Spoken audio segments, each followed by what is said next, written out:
What have you got to say about that? I didn't bust it, honest. He's telling the truth, Mr. Drysdale. It was hanging in pieces like that when we moved in. Yes, sir. No, it's supposed to be like that. It was made that way. It's been like that for 200 years. 200 years? Hey, this house is older than it looks. Pedro? Oh, I plumb forgot. Granny wants to see you. Skedaddle. All right, Uncle Jed. Nice boy. His ma, my cousin Pearl, gave me the notion to move out here. Well, I'm most grateful to her. Oh, but first, I wanted to explain about this priceless crystal chandelier. It was designed and made for Louis XV, hung in the Hall of Mirrors at Versailles. Napoleon Bonaparte planned campaigns with the light of that chandelier. Talleyrand used it. Wellington, Disraeli, Bismarck, Wilson. Mr. Drysdale, we're just plain folk. We don't mind a few things being secondhand. Getting back to my cousin Pearl, she's looking after the old home place for me. You ain't never seen my family home, have you? No, I haven't, Mr. Clappett. It's a dandy. Yes, those southern mansions are beautiful. I suppose it has the large white pillars. It did, but we bring them along and put them on the beds out here. No, you see, I was referring to wooden pillars. Oh, I ain't never slept on one of them. We had everything first class back home. Sure hope Pearl's taking good care of that place.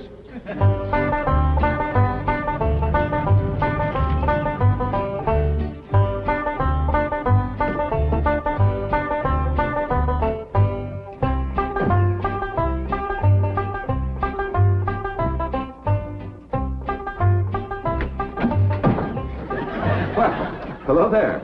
Oh, why, you're Mr. Brewster from the oil company that paid Cousin Jed all that money for his swamp. 25 million to be exact. You ain't here to back out, are you? No, indeed. Your cousin's money is safe in the bank in California.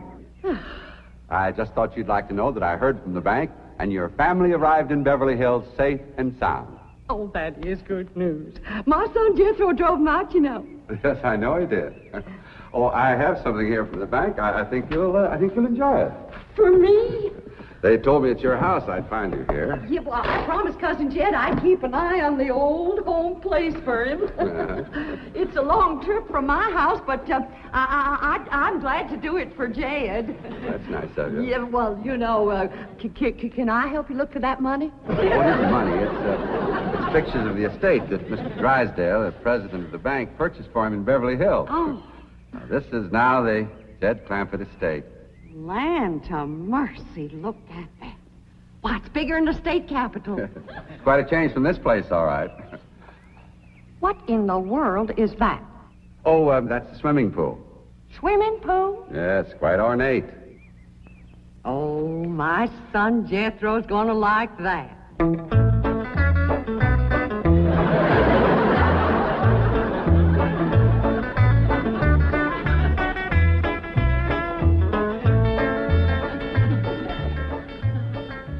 Granny, when we's done washing, can I go swimming here in the cement pond? Of course not. I don't allow nobody to splash around in my wash water. Ain't there no place else you can wash? This cement pond's the only water we got. Place ain't got a well, it ain't got a creek. Ain't even got a rain barrel to catch what comes out of the sky. Oh, when that banker fella seen me unloading your wash tub and scrubbing board, he said, why, you can throw that away.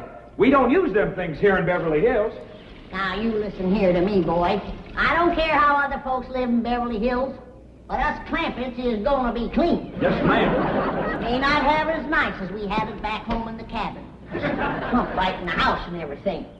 But we ain't gonna lower our standards. No, ma'am. Here, wrench these things out for me. We gotta get this tub back to the kitchen for Ellie's bath. Yep. Being clean is a strict rule with your Uncle Jed. Let me look you over. Many the time we've been down to our last piece of fat. I'd say, shall I cook it to eat it, or shall I render it down for soap? He'd say, no, render it down for soap, Granny. The Lord will feed us poor folks, but we gotta do our own washing. But Uncle Jed ain't poor now, Granny. He got $25 million. How long do you think that's gonna last if we go throwing it away on store-bought soap? Waste not, want not. Now, here's a view of the entrance hall. My stars and garters. Why, it's a palace. Whoever would have thought that my cousin Jed would be living in an estate like this? Well, the credit is yours. You're the one who talked him into moving. Oh, well, I put the notion in his head. But it was really kind of Ellie Mae he went. Yes, his daughter will have a wonderful life as a Beverly Hills debutante. Can't you just see that beautiful girl descending this magnificent stairway? I sure can.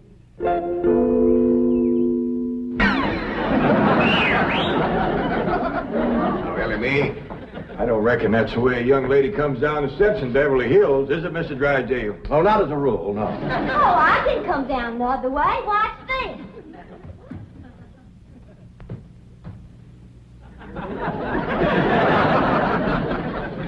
How's that? Well, that's not exactly what I had in mind. Well, show me. No, my secretary will show you. Oh, she's in town doing some shopping for you. Oh, what's she getting me? Well, now, that's going to be a surprise, Ellie, but it's some things you've been in needing, and they're going to be pretty, and you're going to like them. Things I've been a needing? A set of muskrat traps. A 3-blade frog sticker? Nope. A ready-made slingshot. Now, Ellie, you way off the track. Now, you wait till Miss Hathaway gets here, and you'll see. Yes. Well, I'll be pushing along to the bank.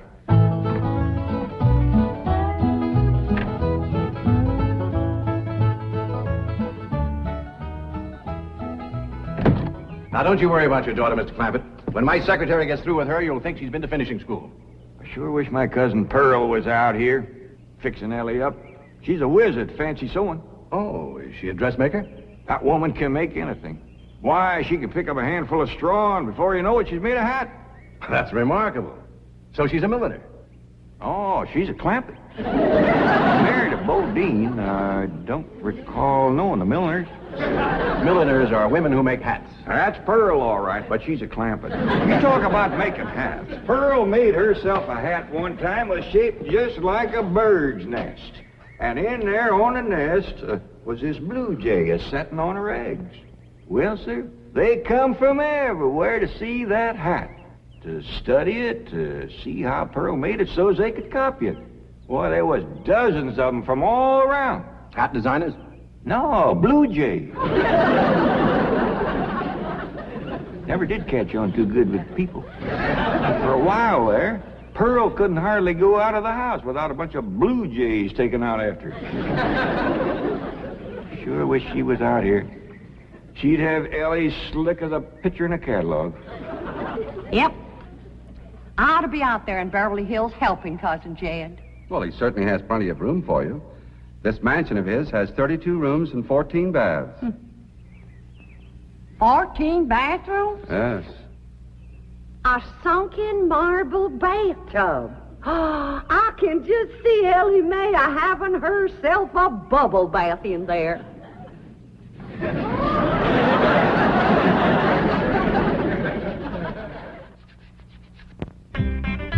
I tell you, Mr. Brewster, the more I see of these pictures, the more I want to get out there and help Cousin Jed.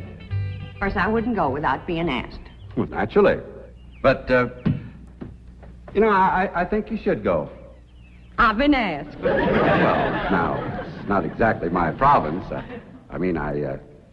Well, why don't you telephone your cousin and talk to him? Oh, why, they ain't a telephone within 40 miles of this place. Nearest one, I guess, is at the International Emporium, clean over to Oxford. Well, I'll be happy to drive you over there. Oh, I couldn't let you drive me all that way just to use telephone. Busy oil company man like you. That's 40 miles. There's no trip at all in this car. No, I couldn't do it. Why, folks that see me riding in this big, shiny car with a tall, good-looking city fella, why, sure as the world, they'd think that... Let's go. Well, what about your horse and buggy? Oh, just untie Bessie. You go on home.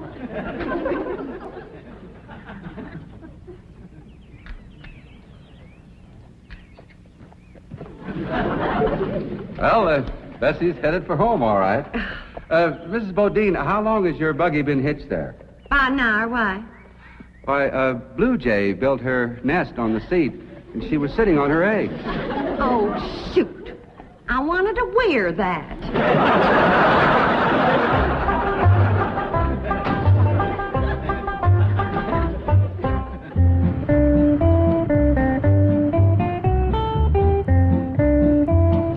And here's Miss Hathaway.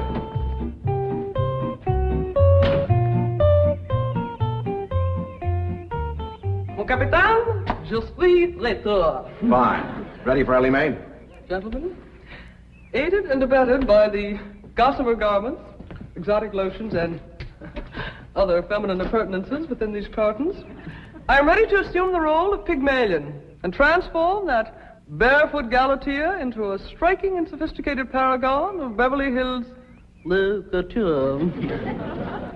That's yes the hard way. Well, duty calls. I leave you in capable hands. Goodbye, Mr. Clavitt. Thank you, sir. Chief, Well, that sure is neighborly of you, Miss Hathaway. You reckon you can handle Ellie Mae? Uncle Jed, Granny says... Oh, howdy, Miss Hathaway. no, bonjour, Jethro. Here are them things in for Miss Hathaway, Jethro. I think she kind of likes you, boy. She does? Well, I can't take them into the house. That's what I come out here to tell you. Granny says that all the men folks got to stay out of the house while Ella Mae's taking her bath. Oh. But isn't Ellie Mae bathing in the privacy of her own bedroom suite? Hear what she called you? Sweet. What's the matter with him? Why doesn't he answer? Hey, he's just a little shy, I reckon. Ask him again. Is Ellie Mae in her bedroom suite? No, she ain't, darling. Fine, I'll find her myself. Uncle Jed, I got me a girl. You sure have, boy, and a city girl, too.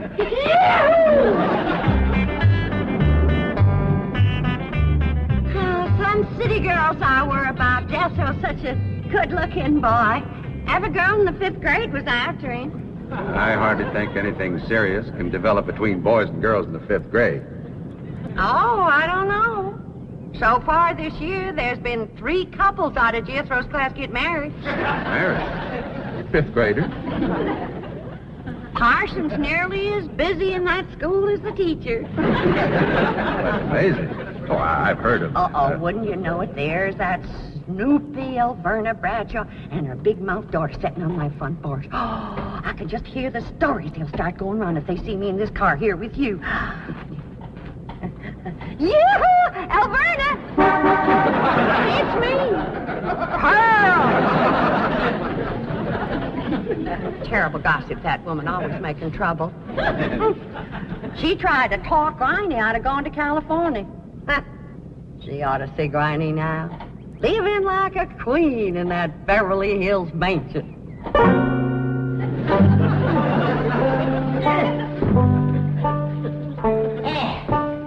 I should have listened to Elverna Bradshaw and stayed home. We had a pump right in the house. Didn't have to tote water a quarter of a mile. Are you ready to get rinsed off, Ellie? Well, not yet, Granny. Should have washed my hair. No. You better wait till I can catch some rainwater. That pond water smells like it's got medicine in it. I wondered why there's no fish in that pond. Yeah, I reckon that water killed them fish. Don't you worry. My lye soap will kill anything that killed them fish. Have you seen... What in the world's going on here? Well, there's a bath going on. That's what's going on. Howdy. But I don't understand. Well, then somebody ought to explain it to you, sissy woman. You see, first you heat some water. Then you put it in a great big tub like this. You put some soap in it, and then you get in it, and you start to wash, and that's what you call a bath. Granny, you don't have to do this sort of thing in Beverly Hills. Don't you listen to her, Ellie. Ain't you ever heard that saying that cleanness is next to godliness? But of course, John Wesley said that. And I bet he didn't live in Beverly Hills. Here, Ellie, dry yourself off with this nice big bath towel. Ah, my girl. I'll rinse off that old lye soap. Lye soap. Did you say lye soap? That's right. I make it myself. But that will ruin this beautiful girl's delicate skin.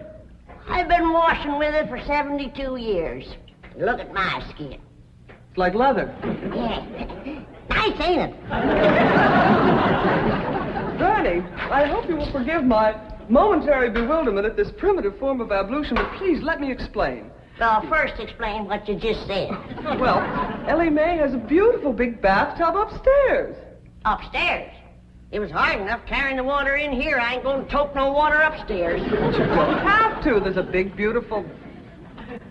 Haven't you been upstairs? No. Jed said that probably belonged to somebody else.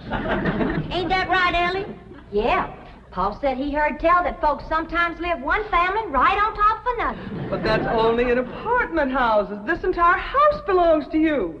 And each one has his own individual bedroom suite. Come along and let me show you. And also the lovely things I brought from town. Yeah, you go ahead. I'll be up directly. What all did you bring from town? Everything, Ellie. Everything from chapeau to pumps. Pumps! Praise the Lord. Now I won't have to tote water. Jethro? Yeah, Uncle Jed? Now, you're going to be keeping company with a girl. Is there any questions you like to ask me? What kind of questions? About girls. How much you know about girls? They softer than boys. Yeah, I reckon. Generally speaking. And they shorter and rounder. Yeah? And the hair's longer and it smells sweet when you snuggles up to 'em. Oh, so you've been doing some snuggling, have you? I done more than that. Yeah, well, I reckon you better tell me about it. Who was she? Prettiest girl in the hills. Big Mouth Bradshaw. Well, Verna's girl. I hear tell she's kind of fast. Is she ever? Uncle Jed, I was walking past the cabin, and Big Mouth, she calls out the window to me. She says, "Howdy, Jethro." She says, "My ma's just made a big batch of cookies. Come on in and have some." And I says, "Sure your ma won't mind?" And she says, "Ma's gone, and so's Pa. I'm here all alone." Well, Uncle Jed, I was in that house before you could wink an eye. Can't say as I blame you. No sooner was I inside, the Big Mouth, she puts a music record on the phonograph machine and commences to sashaying around, a twisting and a turning.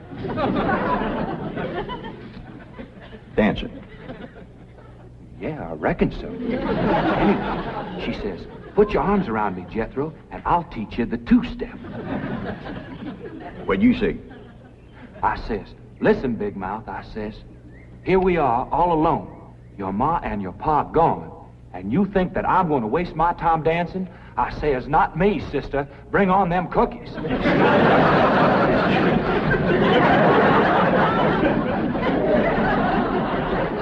What'd she say? Well, Jed, you and Jethro can start digging the well. That city woman brought us some pumps. That's fine, Granny. We'll get right to it. What'd that Bradshaw girl say when you said bring on them cookies? well, she just held up them cookies like this here, kind of blinked her eyes at me, and said, "Jethro, which do you think it tastes sweeter, these here cookies or my lips?" Well, Uncle Jed, right then and there is when I found out she was fast. I grabbed them two cookies, and it took me 2 miles to outrun that gal.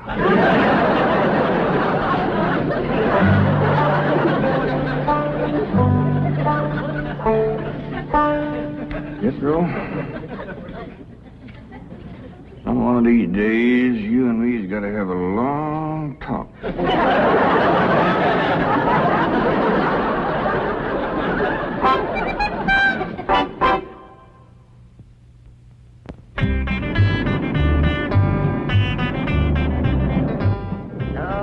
Yes. He's a lady killer, that bar of mine. While Verna Bradshaw's daughter traced him all the way home one day. Sounds like Jethro has a lot of charm and sex appeal. Oh, he has. It's funny how daughter can take after her father and a boy can favor his mother. Yeah. I ought to be out there looking after Jethro. You know, Jed's going to need him to help garden a place this big. Well, most Beverly Hills mansions have regular gardeners. And, of course, a complete sprinkling system. Sprinkling system? Oh, yes, indeed. That entire lawn is crisscrossed with underground pipes. Land to mercy.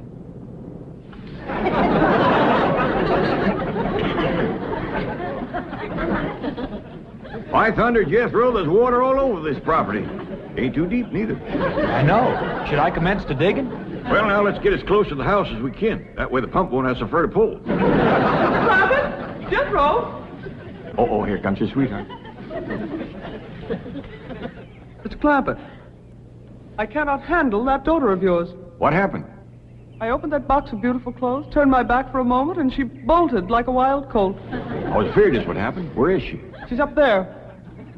I'll go right up and talk to her. Jethro, have you been upstairs yet? No, ma'am. Then you've got a surprise coming to you. What is it? Your sweets. So are you.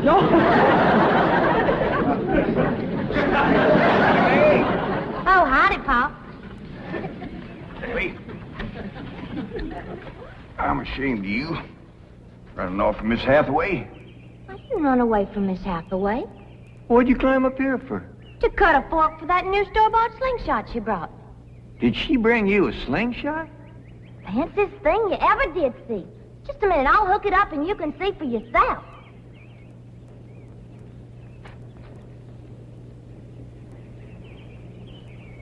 Look at that. Doggone. A store-bought, lace-trimmed, double-barrel slingshot. Ain't it a doozy? I don't know how good I can aim it, but it'll sure throw a heap of rocks. Yeah. They really need me out there. Why, I could work wonders for Ellie Mae with my fancy sewing and beauty secrets and hairstyling and everything. Of course, I had to learn all those things, not having a husband to support me. Didn't you say it was 40 miles to the town of Oxford? That's right. Well, we've already driven 110 miles. Land to mercy, I forgot to tell you the turn off. Well, long as we come this far, maybe we ought to go right on to California.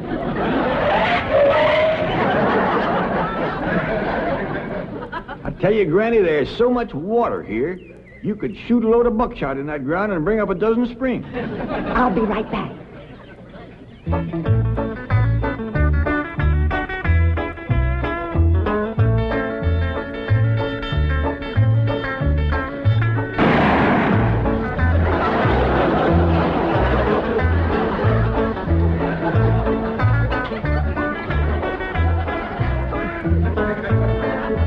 I ain't never missed yet.